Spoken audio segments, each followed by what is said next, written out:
يا مساء السعادة، تعالوا نعمل النهاردة وجبة غدا تحفة جدا. من حلاوتها هتعملوها على طول، ومكونات كلها اقتصادية وعلى قد الإيد. يلا حطوا لايك للفيديو وصلوا على النبي في التعليقات، ويلا نبدأ وصفتنا.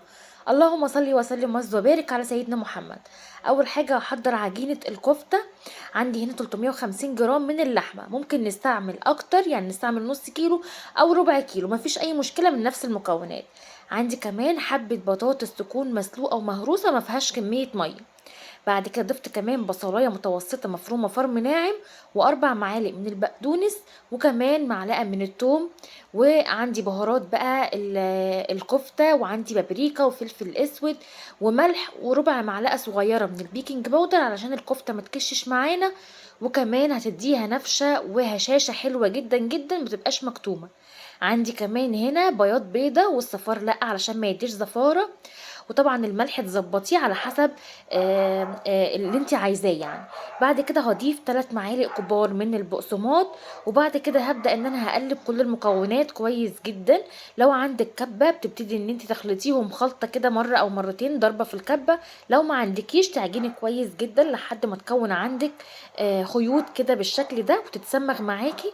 بعد كده هنريحها في التلاجة نص ساعة علشان تبتدي ان هي تتسمغ في التلاجة كمان. بعد كده نبدأ ان احنا ايه نشكلها على حسب بقى احنا عايزينها. ممكن نعملها اقراص وممكن نعملها صوابع، مفيش اي مشكلة. لو عندك بقى عود شيش تبدأي ان انتي حطي 2 او 3 كده مع بعض، او لو اي حاجة كده عندك مدورة زي الشوكة اللي عندي كده علشان نعمل جواها فراغ بالشكل ده. وبعد كده نبدأ ان احنا نشكلها على طول. هنعمل بقى للكفتة دي طريقة حلوة جدا. ممكن انت تشويها على الشواية في الفحم، ممكن تشويها على الطاسة على البوتاجاز من فوق، ممكن تحطيها في صينية في الفرن، وممكن تعمليها زي ما انا هعملها بالشكل ده. دي كل الكمية ما شاء الله من 350 جرام لحمة، هيطلع معاكي الكمية تحفة جدا. صينية بقى نحط فيها معلقتين من الزيت، وبعد كده أنا عندي بقى اي خضار متوفر. انا استخدمت بصلايه كده تكون متوسطه، طماطمتين، بطاطسايه قطعتها شرايح رفيعه، جزرايه، فلفل، وحطيت كمان شويه من البقدونس، وتبليهم بملح وفلفل وبهارات اللحمه اللي احنا استخدمناها في الكفته. يعني تتبيله بسيطه خالص كده علشان تطعم معايا الخضار اللي احنا حطيناه.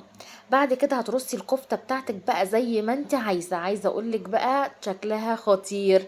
هنكتفي بكده؟ لا، هنعمل لها خليط تلميع علشان يدينا لمعة وشكل حلو في الاخر ولون جميل. بعد كده هحط بقى ايه معلقتين من الزيت ومعلقتين صغيرين من البابريكا، وهبدأ ان انا هخلط بيهم او هلمع بيهم الكفتة بتاعتي. ده هيدينا شكل في الاخر حلو جدا جدا زي ما هتشوفوه معايا.